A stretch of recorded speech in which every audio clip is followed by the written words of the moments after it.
And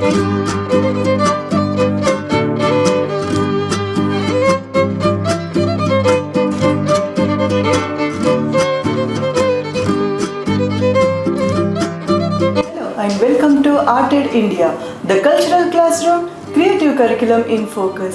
నేను మీ ప్రియాంక శ్రీవత్సవ్, మీ హోస్ట్ని. ఈ పాడ్కాస్ట్ని మనకు సమర్పిస్తున్న వారు Eastern Eagle Entertainment in association with Zee Institute of Media Arts Hyderabad. ఈ ఎపిసోడ్లో మనకు అతిథిగా వచ్చిన వారు కేతిరి సుధాకర్ రెడ్డి గారు. బలగం అనే ప్రత్యేకమైన సినిమాలో ముఖ్యమైన పాత్రను పోషించి తన విలక్షణమైన నటనతో, తన సహజ నటనతో ఎంతోమంది ప్రేక్షకుల హృదయాలను చూరగొన్నవారు. కేతిరి సుధాకర్ రెడ్డి గారికి తెలంగాణ సంస్కృతితో ప్రత్యేకమైన అనుబంధం కలిగి ఉన్నది. ఈరోజు మన ఎపిసోడ్కి వచ్చిన కేతిరి సుధాకర్ రెడ్డి గారికి మా హృదయపూర్వక స్వాగతం. Sir, welcome to our show sir. Sir, మీ ప్రయాణం ఎలా మొదలైంది? నాటక రంగంలో కానీ సినిమా రంగంలో కానీ మీ ప్రయాణం ఎలా స్టార్ట్ అయింది సార్? ప్రారంభంలో నాటక రంగం వచ్చిన తల్లి. నాకు సినిమా రంగం పరిచయం లేదు. అసలు సినిమా యాక్టర్ అవుతానని నేను నా జీవితంలో ఎప్పుడు అనుకోలేదు. అది నాకు ఆకాశం అంత ఎత్తు, నాకు అందంత దూరం. కానీ ప్రమాదవశాత్తు ఇలా పడిపోయినా. ఒకసారి వరంగల్లో ఒక ఈ సినిమా యాక్టర్ సెలక్షన్ జరుగుతుంది. అక్కడికి నన్ను బాబురావు అనే వ్యక్తి తీసుకుపోయాడు. అందులో బాలుగారు అని చెప్పి ఒక కెమెరా మెన్, ఆయన దానికి కెమెరా వాడుతుంటారట. అట్లాగే ఇంకొక మిత్రుడేమో అక్కడ ఉన్నాడు. ఆయన తర్వాత మిత్రుడైన వెళ్తే అక్కడ ఉన్న వాళ్ళందరూ ఇది భానుమతి అడ్డా అని కొంతమంది ఎన్టీఆర్ రామారావు డైలాగ్ కొడతారు. వాళ్ళు అడిగింది తప్ప మిగతా డైలాగులని బాగా చెప్తున్నారు. వాళ్ళు అడిగింది మాత్రం ఎవరు చెప్తలేదు. నేను పోయి చెప్పిన, సార్ దీంట్లో మీరే హీరో అన్నాడు. నేను హీరో ఏమిటి, నేను గాలి కొట్టుకొచ్చిన వాడిని అనుకున్నా. ఇక బాగా తర్వాత కూర్చున్నా. అట్లాగే తలెత్తలేక నడుస్తున్నాయి. ఓకే, బలగం సినిమాలో కొమరయ్య అనే పాత్రతో చాలామంది కనెక్ట్ అయ్యారు సార్. అమ్మ, ప్రతి ఒక్కరు తమ ఇంట్లో తమ కుటుంబ సభ్యుడిగా మిమ్మల్ని చూశారు ఆ సినిమాలో. మీకు ఈ సినిమాలో ఎలా అవకాశం వచ్చింది సార్? అమ్మ, నాటకాలు బాగా వేస్తుండేవాడిని. ఆ నాటకాలు సిరిసిల్లలో కూడా వేస్తుండేవాడిని. ఆ సినిమా దర్శకుడు వెళ్ళండి వేణుగారు నా గురించి ఎక్కడ తెలుసుకున్నాడో, విన్నాడో, చూశాడో నదిలోది. అట్లాగే ఒక మిత్రుడు కొత్త పొడరు అని ఒక వెబ్ సిరీస్ తీసిండు. ఆ తీసినటువంటి మిత్రుని ద్వారా తెలుసుకొని నన్ను పిలిపించారు. సార్, ఈ ప్రాంతీయ కథల ద్వారా మన సంస్కృతిని కానీ మన భాషను కానీ ఎలా కాపాడుకోవచ్చు అంటారు? భాష, సంస్కృతి, మన ఆచార వ్యవహారాల గురించి బాగా మాట్లాడుతున్నాం తల్లి. అవి మనం నేర్పించితే వచ్చేది కాదు. మా అబ్బాయికి నేను ఎప్పుడు అరే అంకుల్ వచ్చి నమస్కారం పెట్టు అని ఎప్పుడు చెప్పలేదు. దేవుని గుడికి పోతే దేవునికి నమస్కారం పెట్టు అని చెప్పలేదు. నేను చేస్తుండేవాడిని, వాడు చూస్తూ చేసేవాడు. పిల్లలకు ఎప్పుడు కానీ ఇది చేయి, ఇది రూలు అని తల్లిదండ్రులు ఎప్పుడు చెప్పకూడదు. మీరు చేయాలి, వాళ్ళు చూసి నేర్చుకోవాలి. అనుకరిస్తారు, మనల్ని చూసి అనుకరిస్తారు. ఏదైనా కూడా వాళ్ళ ఫ్యామిలీ నుంచి, పేరెంట్స్ నుంచి, గ్రాండ్ పేరెంట్స్ నుంచి, మంచి చెడు ఏది కానీ తల్లిదండ్రుల నుంచి నేర్చుకుంటారు. తల్లి ద్వారా ఏం నేర్చుకోవాలో, తండ్రి ద్వారా ఏం నేర్చుకోవాలో నిర్ణయించుకోవాలి. వాళ్ళు నేర్పించే ప్రయత్నంలో ఉండాలి. తల్లి దగ్గర తండ్రికి వ్యతిరేకంగా మాట చెప్తున్న తల్లి, కానీ తల్లికి వ్యతిరేకంగా మాట్లాడుతున్న తండ్రి. ఈ ఇంటనే ఇద్దరిలో భిన్న అభిప్రాయాలు ఉంటాయి. పిల్లవాడు ఎప్పుడు బాగుపడతాడు. నువ్వు బిజీ, నువ్వు చదివించాలి చక్కర్లో. నాకు బాగా తెలిసి మాకు దగ్గర ఉన్నటువంటి ఒక భార్య భర్తలు, వాళ్ళకి ఇద్దరు కొడుకులే. ఎత్తుకోవడంలో పంచాయి ఇద్దరు భార్య భర్తలకు. చిన్నోని ఎత్తుకుంటాను ఆమె, నేను పెద్దోడిని ఎత్తుకుంటాను ఆయన. ఈ ఇద్దరు పిల్లలు వాళ్ళు ఇష్టం లేదు. ఒకళ్ళకి అమ్మ ఇష్టం, ఒకళ్ళకి నాన్న ఇష్టం. వాళ్ళ ఇష్ట ప్రకారం నడుచుకోవాలి. కానీ ఎత్తుకోవడం కూడా పంచాయి పెట్టుకుంటే ఇప్పుడు ఇక్కడి నుంచి వెళ్ళి అమెరికా వెళ్తే కూడా అక్కడ కూడా వాళ్ళది ₹1,00,000 ఉద్యోగం. ఇప్పుడు ఇంకా ఎక్కువ వస్తుంది కావచ్చు. ఎప్పుడు బాగుపడతారు ఇంకా వాళ్ళు, రోజులకే సరిపోతుంది. సినిమాలు అనేవి గొప్ప విజ్ఞాన సాధనాలు కదా సార్, గొప్ప విజ్ఞాన సాధనాలు. మరి మనం ఈ సినిమాల ద్వారా పిల్లల్లో సానుభూతి కానీ, ఇతరుల పట్ల దయ కానీ, లేకుంటే సామాజిక సమస్యల పట్ల అవగాహన కానీ ఎలా పెంపొందించవచ్చు అంటారు? అమ్మ, పక్కింటి వాళ్ళ గురించి తక్కువ మాట్లాడడం అలవాటు చేసుకోవాలి తల్లిదండ్రులు పిల్లల ముందట. పిల్లవాడు గొప్పతనం గురించి ఎప్పుడు చెప్పొద్దు. అట్లాగే పిల్లవాడికి ఊరికే ఇది చేయి, అది చేయి, ఇది చేయకూడదు, అది చేయకూడదు అని చెప్పకూడదు. ఏం చేయాలనో చెప్పాలి, ఏం చేస్తే బాగుంటుందో చెప్పాలి. ఏం చేయకూడదో ఎక్కువసార్లు చెప్తారు. ఆ చేయకూడదే వీళ్ళకు గుర్తుండిపోతుంది, చేయవలసింది గుర్తుండిపోదు. కరెక్ట్. కనుక తప్పులు ఎక్కువ చెప్తుంటారు, చేయవలసింది తక్కువ చెప్తే ఇక మంచి త్యాగం గుణం ఏదైతే ఉన్నదో అది వీళ్ళు పెద్దవాళ్ళు చేయాలి తల్లి. పెద్దవాళ్ళు ఆ ముసలమ్మకి అన్నం పెట్టాలి, వీళ్ళు చూస్తున్నప్పుడు ఎట్లా పెట్టాలి. తన తల్లికి తండ్రి అన్నం ఎట్లా పెడతారో చూసి పిల్లవాడు నేర్చుకుంటాడు. కానీ పెద్దవాళ్ళు లేని ఇప్పుడు ఒక కుక్కను చాదడం ఈజీ, ఓ ముసలోను ముసలమ్మను చాదడం కష్టం. చాలామందికి కుక్కను చాస్తారు, అది గంత తింటుంది వీళ్ళు గంత తింటారు కదా. ఇది ఏదో షోక్ అయిపోయింది. కుక్కతోటి మాట్లాడుతుంటారు తెలుగులో, ఇంగ్లీష్లో మాట్లాడతారు ఇంకొంతమంది, ఇది నాకు తెలియక. దాని పేరు కూడా బ్రహ్మాండమైన పేరు పెడతారు. ఆ కుక్కతో మాట్లాడినంతసేపు కూడా తనతో మాట్లాడు. అదేం షోకు, అదేం గొప్ప ధనవంతుల లక్షణం తెలియదు నాకు. ఏం నేర్పించాలనుకుంటున్నారో పిల్లలకు అది వీళ్ళు ఆచరించి అనుసరించి చూపెట్టాలి. తద్వారా పిల్లలు బాగుపడతారు. పిల్లలకు చెప్పడం ద్వారా బాగుపడతారు. మనం చేయించడం చెప్పడమే మాత్రం కాదు, తల్లి తండ్రి చెప్పిన మాటలు వినాలనే లక్షణం పిల్లలకు లేదు తల్లి. హైదరాబాద్లో నాకు తెలిసి ఇప్పుడు నేను చూస్తున్నా కదా, తల్లిదండ్రి మాట వినేటటువంటి అవసరం లేదు. ఎవరికి రామాయణం గురించి తెలియదు, మహాభారతం అంత పెద్దవి చెప్తే వీళ్ళకి అర్థం కాదు. కానీ చెప్పాలి, తల్లిదండ్రులే చెప్పాలి, వీళ్ళు చేస్తూ వాళ్ళని చూపించాలి. ఇప్పుడు ఎంతో మంది యువత నాటక రంగంలోకి సినిమా రంగంలోకి రావాలని అనుకుంటున్నారు కదా సార్, వారికి ఉండాల్సిన నైపుణ్యాలు ఏమి? అమ్మ నేను ఘంటసాలలాగా పాట పాడతాను అనుకోండి, నన్ను ఎవరు ఒప్పుకుంటారు? ఘంటసాలలాగా రాదు, నేను మిమిక్రీ చేసినా కూడా అట్లా రాదు. కానీ ఒకవేళ వచ్చినా కూడా నన్ను పాటకు తీసుకోరు. ఎందుకంటే ఘంటసాల అలాగే పుట్టిండు, 1000 పాటలు పాడిండు, పోయిండు. నేను పలానా వాడిలాగా నటిస్తా, పలాని వాళ్ళ యాక్ట్ చేస్తాను, పొరపాటు అనదమ్మా. నువ్వేది చేయగలవో అది చెయ్యి, నీ సొంతం చెయ్యి. పలానా వాడిలాగా నువ్వు చేయొద్దు, నీలాగా నువ్వు ఉండు, నీవు మాట్లాడేలాగా మాట్లాడు, నువ్వు చెయ్యి. ఏదైనా మాట కానీ ఆట కానీ పాట కానీ నీ పద్ధతిలో నువ్వు చెయ్యి. అంటే ఒకరితో పోలిక పెట్టుకో, వద్దు, నీది నువ్వు చేస్తూ. అయితే మన తెలంగాణ సంస్కృతి, మీ గ్రామీణ నేపథ్యము మీ నటనలో వైవిధ్యం చూపించడానికి ఎంతవరకు సహకరించింది సార్? మా ఊళ్ళో ఎవరైనా మరణిస్తే ఒగ్గు కథ చెప్పించేవాళ్ళు. ఒగ్గు కథ చెప్పేవాళ్ళు స్పష్టమైనటువంటి జాతీయ పదాలు వాడతారు, మంచి తెలంగాణ ప్రాంతీయ భాషను మాట్లాడతారు. అది మోటుగా ఉన్నప్పటికీ కూడా అందులో నీతి ఉంటుంది. వాళ్ళు తక్కువ మంది, 5 సభ్యులు ఉంటారు. అందులో ఒకళ్ళు ఆడవేషం వేస్తారు, మిగతా వాళ్ళందరూ ఆ వేషాలకు ప్రతినిధులుగా ఉంటారు, వస్తుంటారు, ఆ సన్నివేశాన్ని ప్రదర్శిస్తారు, అందుకు పాటలు పాడతారు, అడుగులు వేస్తారు, రగడలు పాడతారు, మంచిగా చేస్తారు. వాళ్ళు ఒక సినిమా 3 గంటల్లో చూపెట్టడానికి ఎన్ని కష్టాలు పడుతున్నారో వల్ల వాళ్ళు ఉన్నది 5-6 ఉంటారు కళాకారులు. కానీ అన్ని గంటల కంటే ఎక్కువ గంటలు పొద్దున రాత్రి మొదలుపెట్టి తెల్లారి వరకు అక్కడ చెప్తూనే ఉంటారు. ఒకే వ్యక్తి పాట పాడతారు, మాట్లాడతారు, ఏడతారు, నవ్వుతారు, వీళ్ళు నవ్విస్తారు. ఆ గ్రామీణంలో ఉన్నటువంటి కొంతమంది పేర్లు కూడా తీసుకొని దానికి సంబంధించినటువంటి ఆయన చెప్పేవాడు. ఒక ప్రధాన కథకుడు ఉంటాడు, ఆయన కథ అంతా చెప్పేవాడు. ఒక ఆయన పురుష పాత్రకు సంబంధించి వీళ్ళు ఎన్ని గంటలో కూర్చుండబెట్టేవాళ్ళు. ఊరంతా కూర్చుంటే అన్ని గంటలు నవ్వుతూ ఏడుస్తూ వాళ్ళతో పాటుగా సానుభూతి పొందుతూ పక్కన ఉన్న వాళ్ళతో అనవసరంగా మాట్లాడేవాళ్ళు కాదు. ఇప్పుడు సినిమాకు వెళ్తే కూడా మాట్లాడుతూనే ఉన్నాడు. మా ఇంటర్వ్యూలు వస్తే 5 నిమిషాల ముందు వెళ్తారు, 5 నిమిషాల తర్వాత వచ్చి కూర్చుంటారు, ఎన్కొని చూడకుండా. సార్, మీ అభిప్రాయం ప్రకారం తెలుగు సినిమాల్లో మన తెలంగాణ సంస్కృతి గురించి కానీ గ్రామీణ నేపథ్యం గురించి కానీ ఏ విధంగా చూపించబడుతుంది? అండ్ అప్పటి నుంచి ఈ కాలం వరకు ఎలాంటి మార్పు చెందింది? చూపెడుతున్నారమ్మా, చూపించడంలో ఇబ్బంది ఏం లేదు. కానీ నేను చూడని సినిమాలు చాలా ఎక్కువ, నేను చూసిన తక్కువ. అయితే సినిమాలో చూపించేటట్టు సన్నివేశాలన్నీ మనం మాట్లాడుకునే మాటకు అనుకూలంగా చూపించడం లేదు, ఆ సినిమా సక్సెస్కి అనుకూలంగా చూపిస్తున్నారు.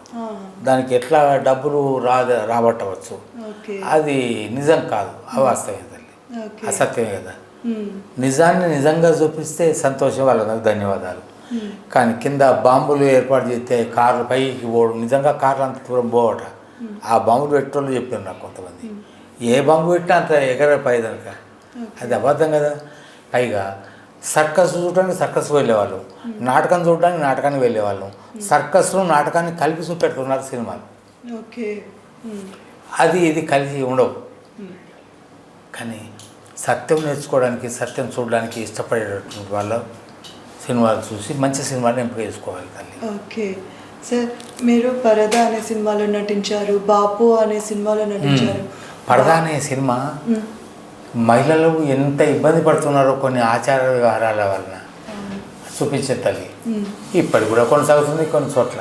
ఓకే. మొత్తం శరీరం అంతా కనిపించకుండా దుస్తులు వేసుకోవడం. కానీ ఆ హిందువు అయిన కారణంగా నాకు ఆ దరిద్రం పట్టలేదు. ఆడవాళ్ళు కూడా ఈ దరిద్రం పట్టలేదు. హిందూయిజంలో ఆ దరిద్రం లేదు తల్లి. అయితే వాళ్ళు ఎక్కడో ఏ ఊళ్ళో చూసి పెట్టిండ్రు కానీ ముసుగులు కట్టుకోవడం మా ఈ లేదు ఇక్కడ. సార్, మీరు బాపు అనే సినిమాలో పాత్రను పోషించారు, తర్వాత బలగం సినిమాలో కొమరయ్య అనే పాత్రను పోషించారు కదా. సో మీ జీవిత అనుభవాలు ఈ పాత్రలపైన ఎంతవరకు ప్రభావం చూపించాయి సార్? ప్రభావం అంటే మా గ్రామీణ ప్రాంతాల్లో ఇటు ఒగ్గు కథగా చెప్పేవాళ్ళు, అట్లాగే సింధు భాగవతాలు, హరికథ చెప్పేవాళ్ళు, ఇట్లాంటి గౌడ్ శెట్టి వాళ్ళు, ఈ గౌడ్స్ను అడుక్కునేటటువంటి వాళ్ళు, శారదగాళ్ళు, వీళ్ళు రకరకాల కథలు చెప్పేవాళ్ళు. వాళ్ళు ఒక్క వ్యక్తి ఉంటాడు ఆ కథ చెప్పేటోడు. ఆయన అనేక పాత్రలకు సంబంధించినటువంటి వచనం తను చెప్తూ ఆ నటన కూడా తను చేస్తుంటాడు. అవి చూసి మాకు అప్పుడు ఈ సినిమాలు అందుబాటులో లేవు. 40 పైసలు పెట్టి సినిమా చూసే అంత శక్తి మాకు లేదు. ఇవన్నీ చూసి ఇంతమందిని ఒకే వ్యక్తి ఎట్లా ఆకట్టుకుంటున్నాడు చూసేవాడిని. నాకు చిన్నప్పటి నుంచి మా అమ్మ కథలు చెప్పేది, నాకు కూడా చిన్న చిన్న కథలు చెప్పడం అలవాటు అయిపోయింది. మా అమ్మ పాటలు పాడేది. అప్పుడప్పుడు సినిమా రేడియోలో ఆమె పేరు వస్తే ఏంద్రబాబుకి నా పేరు చెప్తుంది రేడియో అంటే, నువ్వు కాదా అమ్మ, నీ పేరున్న ఆవిడ ఒక మహాతల్లి ఉన్నది, ఆమె పాటలు బాగా పడుతుంది, ఆమె పాటలకు నీ పేరు చెప్తారు, అది నీ పేరు ఒక్కదాని పేరు కాదు, ఇంకా చాలామంది ఉన్నారు అని చెప్పిన. ఓకే. అట్లాగే మా అమ్మ నేను చిన్న పిల్లవాడిగా ఉన్నప్పుడు ఏ జోల పాటలు పాడిందో, ఏ ఉయ్యాల పాటలు పాడిందో, మా చెల్లెకు, మా తమ్ముళ్ళిద్దరికీ, ఇంకో చెల్లెకు, ఈ నలుగురికి వాడటం మూలంగా నాకు అవి గుర్తుండిపోయినాయి. ఓహో, నాకు కూడా ఇవే పాడింది కావచ్చని. ఇప్పుడున్న తల్లులు ఎవరు పొరపాటున కూడా పిల్లల ముందు పాటలు పాడరు, మాట్లాడరు, ఏం చేయరు, టీవీ చూస్తూ కూర్చుంటారు. వానికి కూడా ఒక సెల్ ఫోన్ చేతిలో పెట్టి చూడు వస్తాను చూడు అన్నట్టు పెడతారు. అట్లా మారుతున్న కాలం కొన్ని మనం నేర్చుకోవాలి, కొన్ని అవాయిడ్ చేయాలి. సెల్ ఫోన్లు ఇచ్చుడు వాళ్ళు అభివృద్ధి చెందినమని వాళ్ళు అనుకుంటారు, కానీ పిల్లవాడి అభివృద్ధిని అట్టడుగు దొక్కుతున్నామని అనుకోవడం లేదు. జ్ఞాపక శక్తి తగ్గిపోతుంది. నేనే ఉదాహరణ. నేను బాబు వరకు మంచిగా డైలాగులు జ్ఞాపకం చేసి చెప్పినవని ఈ తర్వాత నాకు అవి జ్ఞాపకం రావటం లేదు. ఓకే. కనుక ఆ జ్ఞాపక శక్తి తగ్గిపోతుందని నేను అనుభవపూర్వకంగా చెప్తున్నాను తల్లి. ఓకే సార్, ఇది కళలు, సినిమాలు అనేవి మన భారతీయ భాషలని, సాంప్రదాయాలని ఎలా కాపాడుతాయి? ఏం తల్లి, హీరో హీరోయిన్ అనేటి ప్రధాన పాత్రలు ఏ సినిమాలో అయినా.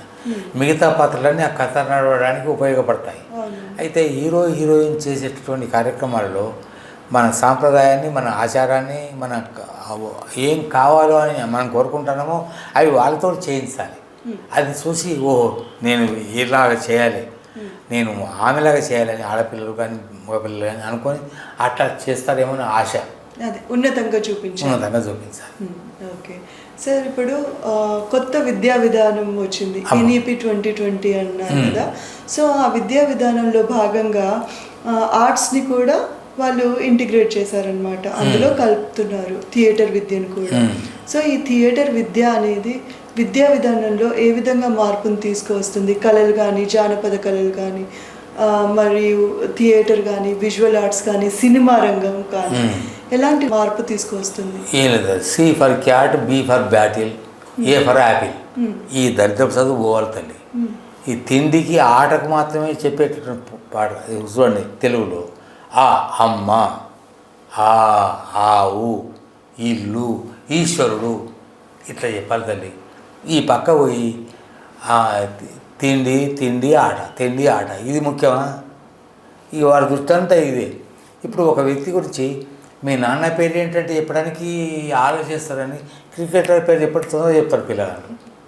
అది ముఖ్యమా? హీరోల పేర్లు తొందరగా చెప్తారు, కానీ అమ్మ పేరు చెప్పంటే మా అమ్మ పేరు జ్ఞాపకం చేసుకుంటారు. ఉమ్మడి కుటుంబం అంటే ఏమిటి అని అడిగితే వాళ్ళు పక్క కుటుంబం గురించి చెప్తారు. కానీ నా కుటుంబంలో మా అమ్మ, మా నాన్న, మా తాతయ్య, మా తాతమ్మ ఇది చెప్పరు. కనుక ఈ ప్రాథమిక విషయాలు చిన్నప్పటి నుంచి వాళ్ళకు దగ్గర ఉండే విషయాలు గుర్తు చేస్తూ ఉండాలి, జ్ఞాపకం అంటే చేయాలి. పిల్లలకి సానుభూతి, కుటుంబ విలువలు అది వీళ్ళు చేస్తే తెలుస్తుంది. నేను కుక్కకు అన్నం పెడితే ఓహో ఇట్లా పెట్టాలి కావచ్చని వాళ్ళు పెడతారు. కుక్క చీసి అని కొడితే కుక్కలను చదువుతాను. మనలో ముసలమ్మను ముసలాన్ని చదవడానికి కష్టపడతాను. అందరికి ఇంటికి ఒక కుక్క ఉంటుంది, అది మనిషి అంతా తింటుంది. వీళ్ళు ఇంట బంగారం ఉన్నది ఎత్తుకపోకుండా దొంగల నుండి కాపాడుతారు వీళ్ళని. ఎందుకమ్మా ఈ కుక్కలను చదవడం, పైగా కుక్కను మనిషిని పిలిచినట్టు పిలవడం, దానికి లక్షలు పెట్టి స్నానం చేయించడం, దాన్ని మంచి కూడా చేస్తారు. కుక్క చేసిన సేవ మనుషులకు చేస్తలేదు. అందుకని బలగంలో అందరు ఏడుతాను సినిమా చూసుకుంటా. కానీ సినిమా చూసి ఏడ్చేటప్పుడు నా సినిమా చూసి ఏడుతాను, ఎందుకు ఏడుతాను అన్న వాళ్ళ తల్లిదండ్రులను దూరం చేసుకున్నారు, మాకు దగ్గర కారు అని ఏడుతాను. కానీ ఉన్నప్పుడే వాళ్ళను ఏడవలసిన అవసరం లేకుండా చూసుకుంటారు. Correct sir, correct. కుటుంబ అనుబంధాలు అనేవి చాలా ప్రాముఖ్యత ఉంది మన సమాజంలో కదా. అవును తల్లి. అండ్ పిల్లలకి సానుభూతిని నేర్పించాలి, సామాజిక సమస్యల పట్ల అవగాహన నేర్పించాలి ముందుగా. నాకు ఒక తల్లి కనిపించింది, కుక్కతో మాట్లాడుతుంటుంది వాకింగ్కి వచ్చి. కానీ ఇంట్లో ఉన్న అత్తతోటి మామతోటి మాట్లాడదు. ఎందుకంటే వాళ్ళు అంతకంటే కడగను. కుక్కతో మాట్లాడిన మాట కూడా వాళ్ళతో మాట్లాడబోతుంది. ఏం చెప్పాలి తల్లి, రేపటి నుంచి నాకు లొల్లి మొదలవుతుంది. ఇప్పుడు కొత్తగా సినిమా రంగంలో వస్తున్న యువతకి మీరు ఇచ్చే సందేశం ఏమిటి సార్? అమ్మాయి ఒక్కొక్కరికి ఒక్కొక్క లక్షణం ఉంటుంది. ఎవరైనా సరే నేను పలానాలాగా వాళ్ళలాగా పాడతా, పలాని నటుడిలాగా నటిస్తా అని పొరపాటున చెబుతాలి. నువ్వేం చేయగలుగుతావు చెయ్యి, నువ్వు ఏ పాత్ర పనికొస్తావో ఆ పాత్ర చెయ్యి.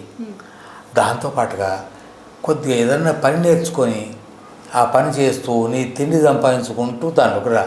కానీ అదే తిండి పెడితే మొత్తం దాని మీద పడి నువ్వు మూటమూట చదువుకొని వస్తే అయ్యవని బాధ పెట్టుకుంటూ పోతే ఇక్కడ లేని సమస్యలు తీసుకుంటూ వెళ్తాం. సో సినిమా రంగంలోకి రావాలంటే డబ్బు చాలా ఎక్కువగా ఉండాలి సార్, అవకాశాలు అంటే మన దాంతోపాటుగా ఒక మంచి స్థానం చూసి దానికి సంబంధించినటువంటి నటన ఏమిటి అది తెలుసుకోవాలి. నేను చిన్నప్పటి నుంచి నాటకాలు వేస్తూ వస్తున్న కొద్దిగా గొప్ప ఆ దర్శకులు చెప్పిండ్రు, నాకు ప్రేక్షకులు తమకు చెప్పిండ్రు, నువ్వు ఇట్లా బాగా చేయి, ఇట్లా బాగా చేయి అని చెప్పిండ్రు. ఇప్పుడు కొత్తగా వచ్చేటోళ్ళు ఎవ్వరు హీరోలను చూసి హీరోలాగా నటించాలి అని వచ్చిండ్రు. ఒక ఊరు ఊరి పేరు చెప్ప, అమ్మాయి పేరు కూడా చెప్ప. కానీ వాళ్ళమ్మ టీచరు, నీకు నెలకు 10,000 పంపిస్తా, నువ్వు హైదరాబాద్లో ఉండి నువ్వు హీరోయిన్ అయి కనిపిస్తావు అని పంపించింది. ఇక్కడికి చాలా దూరం, అది వేరే స్టేటు, మనది వేరే స్టేటు. తెలుగు మాత్రం వాళ్ళ భాష అంతే. ఎట్లా తల్లి, ఆ తల్లికి కొంచెం జ్ఞానం ఉండాలి కదా. 10,000 పంపిస్తే ఏమైనా చేసి నువ్వు హీరోయిన్ కనిపిస్తుంటే ఏం చేయాలి? ఇప్పటికే 3 బండ్లు మారినది. ఇప్పటికీ ఏం చెప్తాము మరి? ఆమె దారి ఆమె చూసుకున్నది, ఈమె గోదావరి చూసుకోవాలి, రేపు బాయో చెరువు ఆమె చూసుకుంటారు తర్వాత. సార్ చివరిగా మీరు మా ప్రేక్షకులకు ఇచ్చే సందేశం ఏమిటి? అమ్మ, మంచి సినిమాలు చూడండి. సినిమాలలో కనిపించేంత సత్యం కాదు, మీ జీవితంలో నెరవేరుతాయని అనుకోకండి. మన జీవితాలు సినిమాలు కావు. కానీ సినిమాలో ఒక జీవితకాలం చూపెడతారు రీట్ల మీద, ఇట్లా అనే అంతలో. కానీ మన జీవితాల్లో కావు. మంచిని గమనించండి, ఎదురుగా ఉన్నదాన్ని ఉపయోగించుకోండి, జీవితాన్ని సార్థకత చేసుకోండి. మనం నడిచే నడక, తినే తిండి, చూసే చూపు, మాట్లాడే మాట నలుగురు మెచ్చేలా మాట్లాడండి.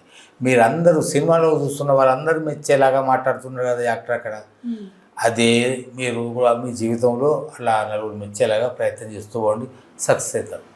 నిజ జీవితంలో అలా ఉండాలి. Okay sir. Sir rapid fire, మీరు త్వరగా ఆన్సర్స్ ఇవ్వాలి. క్విక్ క్వశ్చన్స్ అడుగుతాను సార్. మీకు బలగం సినిమాలో మీకు నచ్చిన సీన్ ఏంటి సార్? నాకు నచ్చిన సీను, నేను చనిపోయిన తర్వాత పిండాలకు పెడతాడు కదా, అక్కడ పక్షి వచ్చి భోంచేస్తాయి కదా, అక్కడ నా మనోడు వచ్చి ఒక ఫోటో పెడతాడు, కుటుంబం అంతా కలిసి ఉన్నట్టుగా. అట్లా కుటుంబం అంతా కలిసి ఉండాలని ఆయన కోరిక మంచిదే, అలాంటి ఫోటోలు ఉండటం మంచిదే. కానీ ఏ కుటుంబంలో అలా ఉండలేదు తల్లి. ఎవరు వాళ్ళు ఏమన్నా తెలియదు, చిన్నప్పట చల్ల తింటా హాయిగా వంట అప్పుడే బాలు వచ్చి అప్పుడే ఒక నా కంచం నా మంచం నా బొర్ర నా ముల్లే నా పిల్ల అనుకుని సినిమాకు పోతే కొడుకుని ఎత్తుకొని పోవడం ఇష్టం లేదు ఒక తల్లికి. ఆయన ఏమండి ఈ పిల్లవాడిని ఎత్తుకోండి అని వాళ్ళ ఆయనకి ఇస్తుంది. ఎవరి కొడుకుని వాళ్ళు ఎత్తుకోవడం ఎంత సంతోషం అండి. ఈ కన్నదమే మోసేది ఇంకోటి కావాలి, బరువును మోసేటోళ్ళు ఇంకోటి కావాలి. విలేజ్ స్టోరీస్ అంటే మీకు విలేజ్ నేపథ్యం ఉన్నవి నచ్చుతాయా, లేకుంటే సిటీ నేపథ్యం ఉన్న కథలు మా నచ్చుతాయా? విలేజ్లో పుట్టిన కనుక నాకు సిటీ నేపథ్యం ఉన్న వస్తాయి తల్లి. సిటీని చూడలేదు కనుక. ఇప్పుడు సిటీలో ఉన్నా కనుక విలేజ్లో ఉన్నవి నాకు నచ్చుతాయి. ఇక్కడ నాకు అందుబాటులో లేనిది ఏదో నేను చూడాలని కోరుకుంటాను. దూరపు కొండల నుండి అంతే కదా తల్లి. అట్లా అయితేనే అబద్ధాన్ని చూడడానికి ఇష్టపడంతగా నిజాన్ని చూడడానికి ఇష్టపడలేరు మన వాళ్ళు. కరెక్టే సార్. అబద్ధం ఎప్పుడు అందంగానే ఉంటుంది కదా. అందంగానే ఉంటుంది కదా, అది అబద్ధం కనుక.